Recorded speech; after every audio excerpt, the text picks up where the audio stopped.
В январе 1943-го приехал из Кривого Рога капитан Хайнеман и спросил у Клары, есть ли у нее надежные жандармы. Клара ответила, что да, есть, но заметила, что хорошо было бы их обуть и одеть. Тогда офицер пообещал, что он даст одежду, потому что красные наступают и придется охраной и полиции держать оборону. И когда Клара спросила, а что, разве красные так близко? Он ответил, что оборону надо держать не от Красной армии, а могут наскочить партизаны. Затем офицер поехал в Днепропетровск и через несколько дней привез обмундирование. Тогда Клара сообщила ему, что и с оружием плоховато, у них всего 3 французские винтовки, патронов же совсем нет.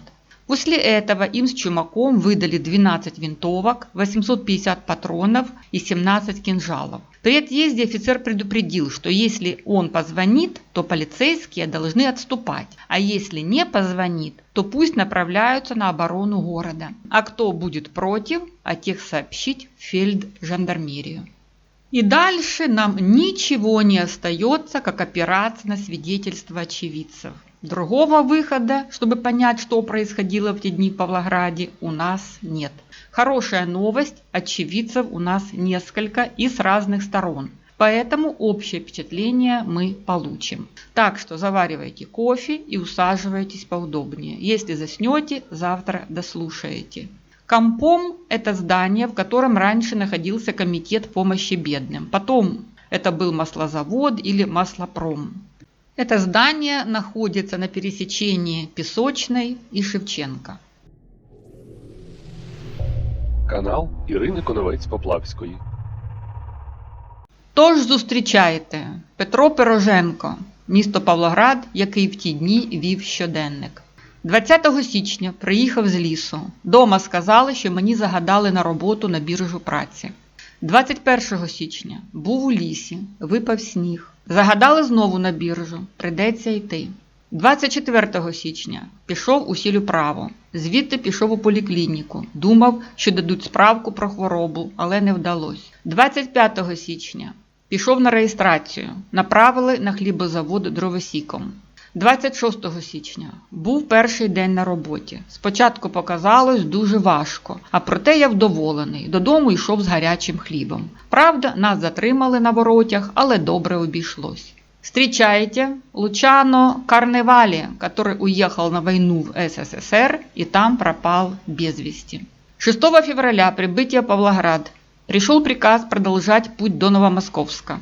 С 7 по 13 февраля 43-го остановка в Новомосковске. В это время в этих местах проходило так называемое итальянское подразделение колонна Марио Карлони. И вот как раз 8 февраля 43-го у них полностью закончилось горючее в Павлограде. Из-за невозможности получения немедленных припасов и после известия о продвижении южных частей противоборствующих частей, колонна Карлони временно приняла на себя командование итальянскими и немецкими войсками, дислоцированными в Павлограде, для обороны не только местности, но и прилегающих путей сообщения. С 10 по 20 февраля в одиночку или в сотрудничестве с немецкими войсками в Павлограде колонна Карлони столкнулась с советскими войсками, регулярными частями и партизанскими формированиями.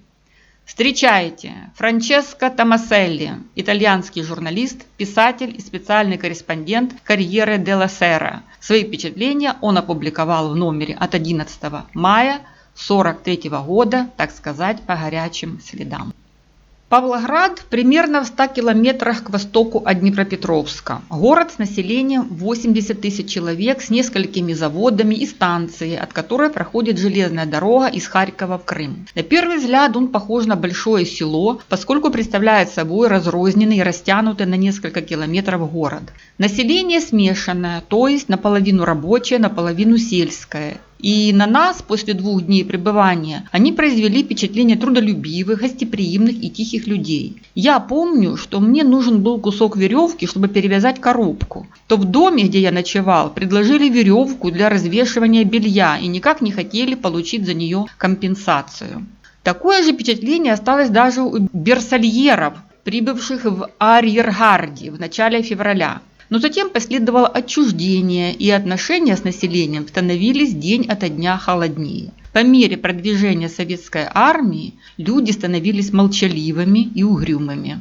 Это был район, кишащий партизанами, нужно было быть начеку.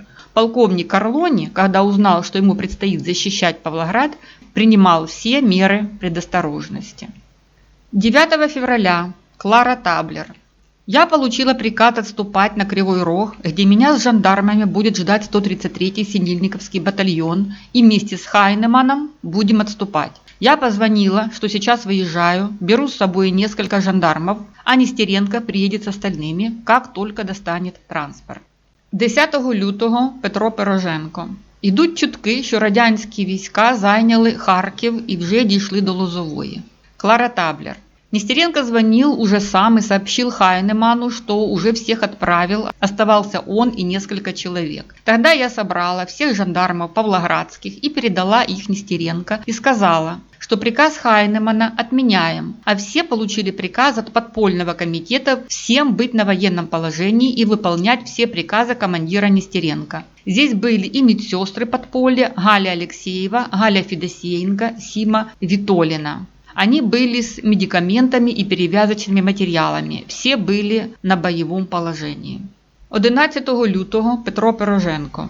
Італьянські і німецькі машини йдуть все більше на Дніпропетровськ. Похоже, що німці скоро втечуть. Клара Таблер.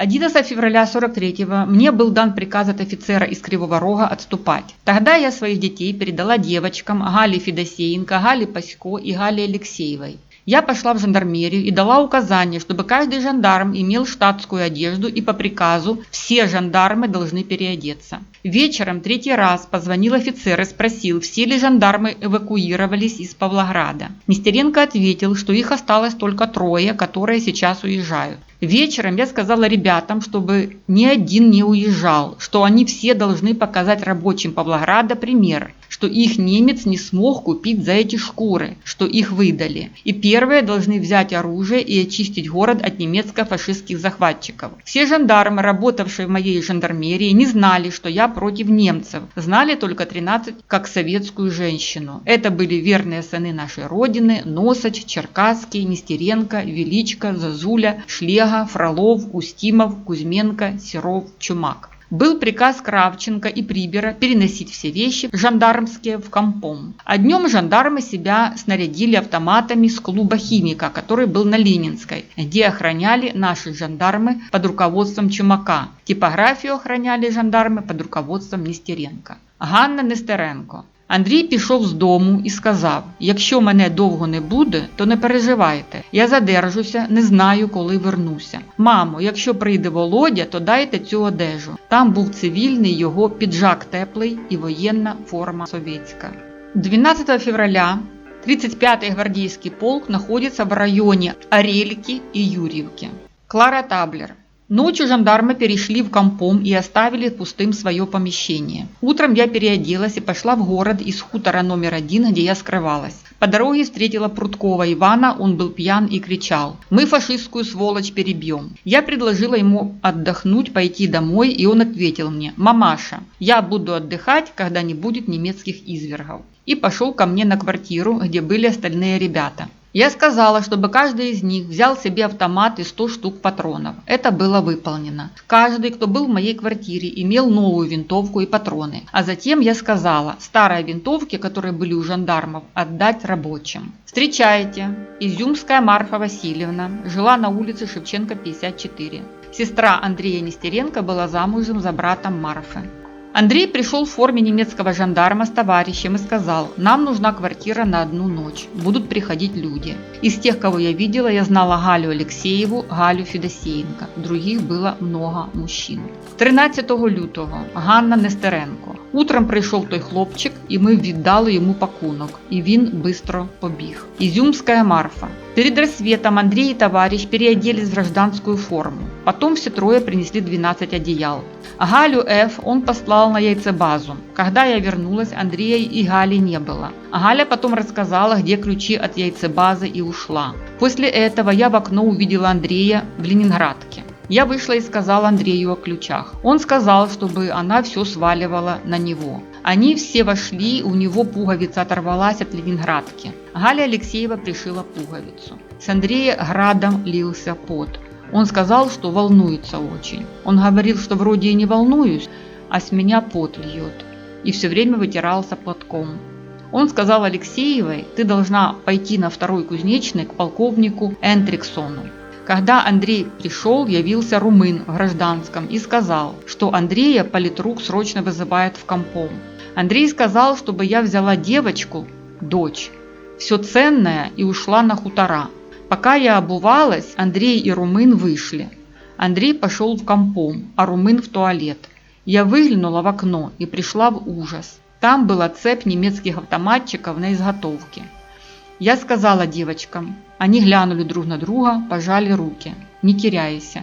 А в доме у меня 5 или 6 гранат, патронтаж, ведро патрон, 2 кинжала. Андрей ушел без оружия. Что делать? Я закрыла кухонную дверь, коридор оставила открытым. Бросила ключи Белову. Пошла на хутора к сестре Марии Васильевне Оболонской. Она меня спрятала, потом увела меня к Варваре Николаевне Коноваловой. Я целую ночь переночевала в кладовке. Петро Пороженко. Виїхала майже вся поліція і всі начальники. В місті повстала жандармерия. Теперь версия из книги Федоренко, которая кажется более-менее правдоподобной. Андрей Нестеренко выстроил 92 жандармов и сказал им, что они идут в здание маслопрома на Песчаную. Товарищи бойцы и офицеры Красной Армии, час пробил. Мы все идем на маслозавод, а оттуда на исходные позиции. Понятно, что из 92 кто-то и не один был с этим не согласен, чувствуя, что ничем хорошим это не закончится. Красная армия все еще в районе Орельки и Юрьевки. И один из таких несогласных попросился по нужде на улицу. И Дмитрий Кравченко, не путать его с консультантом Петром Ануфриевичем, вбежал в караульное помещение и сообщил, что поймали одного, за ворота выскочил. И все решили, что он хотел побежать к немцам, а не просто смыться от греха подальше. И Нестеренко приказал беглеца прикончить. Прибыв на маслопром, выставили патруль в форме жандармов, назначили пароль, все дела по конспирации. Это угол, как мы упоминали, Шевченковской и Песчаной. Но не успели устроиться, как здание было окружено. Потому что когда немцы пришли в жандармерию, то нашли того раненого, которого Нестеренко приказал прикончить, и он был еще жив. И когда его спросили, где остальные, тот, естественно, им ответил, что все ушли на маслопром. Покрывать своих убийц ему резона не было. Кстати, на маслопром их прибыло 58 человек. Бой начался в полдень. В Павлоград прибыл отряд во главе с нашим знакомым оберстом Мульде. Немецкие и итальянские солдаты немедленно окружили маслопром, подтянули артиллерию. Дмитрий Кравченко.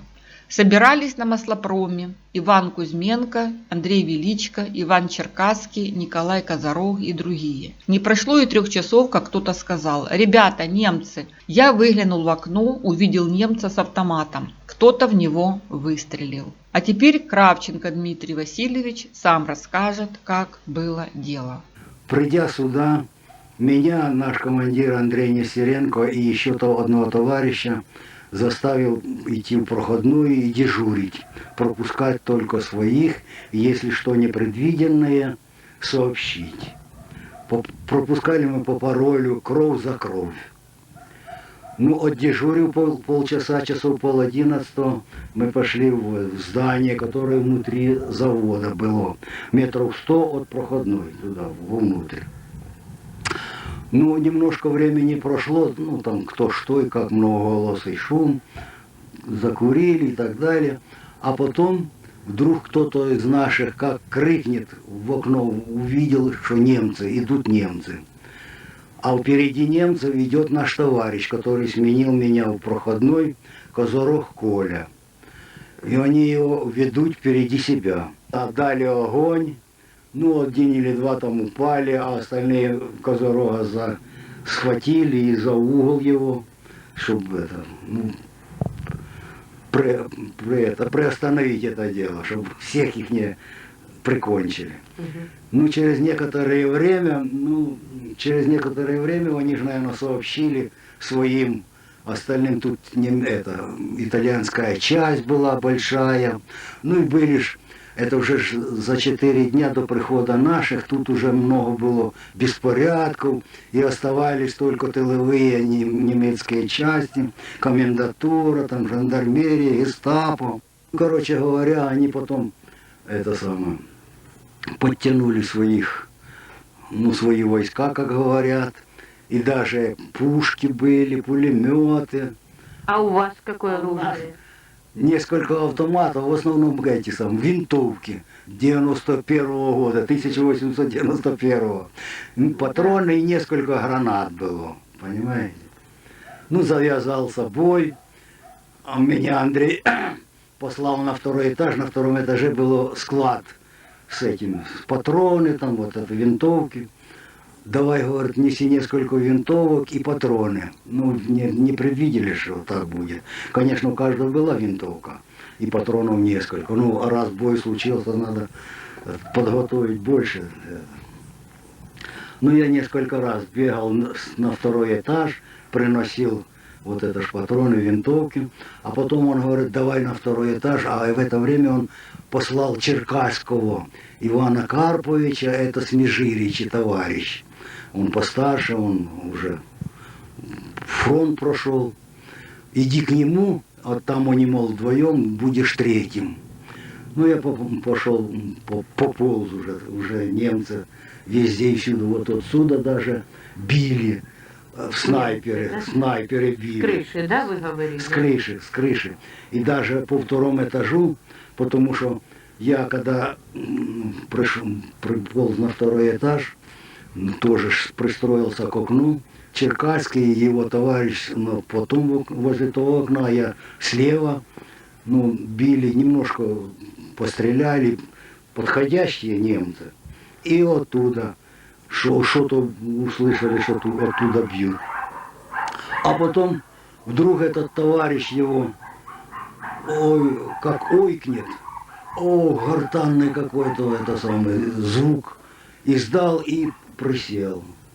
Иван Черкасский говорит, вот гады, наверное, с противоположного здания, ну, по нем дали и убили. Смотри, чтоб с тобой такое. Снайпер, наверное. Наверное, снайпер. Смотри, чтоб с тобой такого не было. Ну, после этого, значит, мы продолжали охотиться ж за немцами. И через некоторое время снова топот оттуда, от кожевенного завода, топот. Смотрим, а к нам бежит Иван Величко. Я пришел с Иваном Кузьменко и Величко. Таких Андрей перед началом боя послал в штаб. Зачем-то, не знаю. И получилось так, что Иван Кузьменко побежал по конспиративным квартирам начальству искать, чтобы оказать же нам помощь какую-то. А Ивана Величко послал сюда. Давай беги в компом. Ну, он пробежал, не добежал до нас метров 3-4, как по нем тоже, вдарил кто-то. И он тоже вот так навзничь. И капут. Погибли все, остался я и 2 человека тяжело раненых взяли немцы в плен. Куда они делись, неизвестно. Все время, значит, стрелянина, автоматы, пулеметы. Мы заняты были на втором этаже. На первом этаже вдруг тебе артиллерия, пушки начали бить по нас. Мы спрятались за второй простенок, и так как мы в торце были, до нас снаряды не доставали. Они посредине били здание. И потом пушки прекратили бить. Иван Черкасский говорит, слушай, с живым не сдаемся. Давай попробуй карабин пристроить к виску, чтобы, если немцы заскочат на второй этаж, чтобы уничтожить себя. Так как там был на низу шум. Ну, после этого немножко времени прошло, снова стрелянина возобновилась. И так продолжалось до 10 вечера. Нас зажгли сток соломы, вот это здесь. Светло было как днем. А кто зажег? Немцы, видно. чтобы им было видно, да. Ну, когда уже не в моготу, с второго этажа падают, уже прогорело потолок в нескольких местах. Начали падать, рваться патроны, и немцы бросали зажигалки какие-то, и дым страшно едкий, выкуривать нас любыми путями. Тогда Андрей Нестеренко сказал Прокопу Задорожному, а мы уже часть нас уже аж в полуподвал, в котельную, а остальные там держали оборону. Прокопа Задорожного: давай выскакивай, и чтобы по тебе били немцы, и как-то мы можем спастись, хоть кто-нибудь, отвлекай. Сколько Прокопу лет было? Прокоп был года 23-го, вот так, он постарше был. Он подбросили его через окно полуподвальное, выбросили, несколько метров пробежал, упал. Андрей подумал, что он убит, и меня тогда вытолкали. Выбросили, я встаю, хотел бежать, а Прокоп: ложись. Я понял, что он жив остался. И говорит: как только прекратят бить, бежим. Бежим в разные стороны. А ночь лунная, светлая, все видно, как днем. Ну и когда прекратили бить по нас, мы побежали. Он сюда вот побежал, а я вот туда, на дома, левее кожевенного завода. Я бегу и на него смотрю, что он будет делать. Ну, бегу и бегу, а потом слышу, что-то меня защемело. Ну, понял, что ранен. На него смотрю, он падает, я тоже падаю. Упал, лежу, по мне бьют, а меня не задевают пули. Значит, я понял, что я, наверное, в какой-то впадине или что-то в лощине, что пули вот так впереди, сзади шипят в снегу, а меня не задевает. Но я лежу без всякого, не шевелясь. Ну, сколько там метров, несколько минут прошло. И они, наверное, поняли, что я убит, перенесли огонь дальше, а я тем временем, значит, пополз, снова увидели, что я живой, и переполз, точка переползла, снова начали бить. Я тоже лег, ну а там были там только начал строиться поселок, и были то какие-то рытвины вот такие, глинище вот это по-украински говорят, понимаете, и как-то, я не знаю, что меня это спасло, что снова меня не засыпали.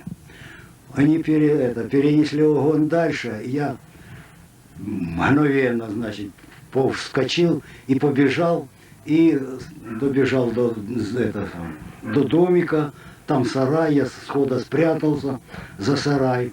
А вот этого кожевенного завода, там шум, крики, ну тоже что-то такое, немцы или я не знаю, может оттуда как-то что-то делали. Ну я, не теряя времени, взял и побежал на на Гнездку, речушка там, на Гнездку и на хутора. Канал Ірини Коновець-Поплавської. В итоге смертельно раненый Андрей Нестеренко написал на стене кровью: «Нас было 21, стояли насмерть, погибаем, но не сдаемся». Ганна Нестеренко. На вечір у городі почалася стрілянина. В городі кипіло до вечора і ночі. Ми не знали, що це там діється. Ми з бабушкою цілу ніч не спали. Бабушка цілу ніч ходила по двору і шептала: «Де ти, мій синочку? Чи ти хоч живий? Хоч би я словечко від тебе почула, хоч би я здалеку тебе побачила». Клара Таблер. На хутора пришла Тася Зимина и сказала, что меня немцы ищут. А в моей квартире остались 3 винтовки и полмешка патронов. Я сказала, чтобы она вынесла из квартиры винтовки и патроны и пожгла все мои фотокарточки. После этого я перешла на другую квартиру. В 2 часа дня стал греметь весь город. То били пушки по зданию компома, где были наши товарищи, которые бились с неравными силами до последней минуты своей жизни. Я послала Симу в город, чтобы она узнала, что там делается. Когда она вернулась, то рассказала, что погибли наши товарищи в компоме. Она рассказывала, как они выбегали из помещения и кричали: «Гады, за нас вам отомстят!» Я навсегда оставила у себя в душе, что я должна отомстить за наших погибших товарищей. Полковник Карлони. Неожиданно со стороны фабрики, расположенной в северо-восточной части города, немецкий патруль подвергся интенсивному обстрелу. Один немец был убит, 3 ранены. Этот эпизод совпадает с сообщениями о наличии вокруг города многочисленных танковых патрулей, а также русского моторизованного патруля, проникшего в предместье. Вероятно, речь шла о секретной акции, согласованной между военными частями и местными элементами с целью атаковать оборону города с фронта и флангов. Я приказал полковнику Мартини немедленно ликвидировать очаг мятежа. В результате активных действий итальянских и немецких подразделений, которые встретили ожесточенное сопротивление мятежников, фабрика была снова взята. Среди погибших, которые были там найдены, находился офицер из украинской полиции, оказавшийся офицером русской армии, которому удалось войти в доверие к немцам и организовать мятеж. В своем отчете о боях командующий союзными войсками полковник Карлони отметил и такое. Итальянцы и немцы входят на фабрику и начинается работа по уничтожению повстанцев. Некоторые, пользуясь ночью, пытаются бежать, но после рукопашного боя в подвале завода снова взялись за оружие. Среди погибших есть и лидер павлоградских партизан, бывший лейтенант советской армии, а нынешний командир вспомогательной полиции города. Франческо Томаселли. Восстание внезапно вспыхнуло утром 13-го на заводе на окраине. Это было бесполезно. Достаточно было нескольких пушечных выстрелов с зажигательными снарядами, чтобы задушить его на корню. А разжегшему его лейтенанту ГПУ вышибло мозги. То ли он опережал события, то ли другие продвигались вперед намного медленнее и опоздали на назначенную дату. 14 февраля к исходу дня советские войска пошли в наступление на Павлоград и Новомосковск. Лучано-Карневале. В 3:30 выехали в Павлоград по тревоге, прибыли на рассвете. Марфа Изюмская. Увидела зарево, решила, что мой дом горит. Попросила Оболонскую поехать к дому. Кругом все оцеплено. Пришла обратно. Пошла в 11 часов во 2-й раз. Дошла, но во двор побоялась. Дочка Белова была тут недалеко и сказала, что немцы вошли только в коридор, а в комнату не пошли. Тут оказался Лакрин, который знал меня, но ломать дверь не стали, а за коридором поставили пулемет. Когда сестра рассказала, я пошла домой. Ранее меня пошла в дом моя мать, узнав, что девочка одна. Она собрала гранаты, патроны, попрятала как могла в коридорчике под уголь, набирала в карманы и рассовывала в снег. Немцев уже не было. Шибки окон вылетели. Патроны и гранаты я спрятала в ведро и засыпала пеплом. Полуавтомат стоял. Одеяло намотала на себя, а девочку отвезла к маме. 2 костюма, 2 шинели, 2 жандармские фуражки у меня в доме я решила сжечь. Одеяло горят долго. Я рвала, резала кусками і сожгла. Ганна Нестеренко.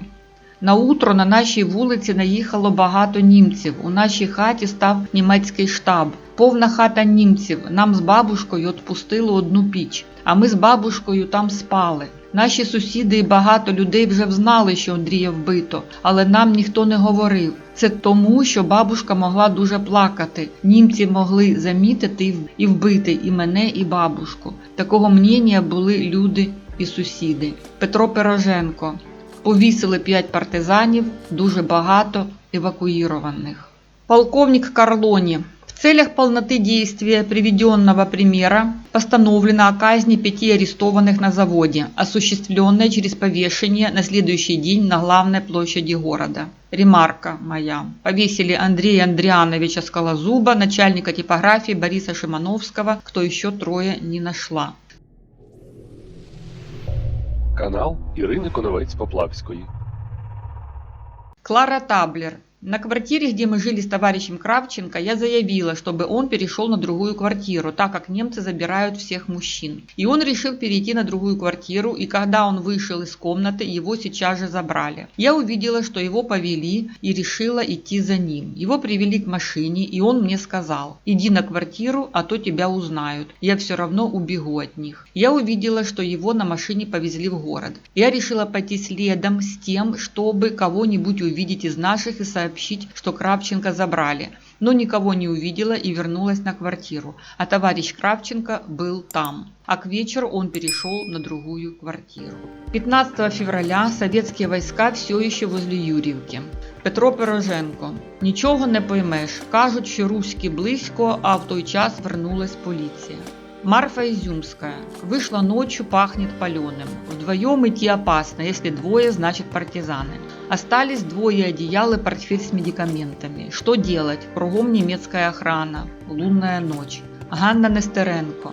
Бабушка засвітила лампадку, і вона 2 ночі горіла, а ставнями вікна закрила. Вона боялася, щоб Андрій з товаришами не напоровся на німців. Клара Таблер. Где жила я, мне заявили, чтобы я ушла, а то она из-за меня погибнет. Я пошла к Кравченко, он просил своего хозяина, чтобы меня оставили до утра.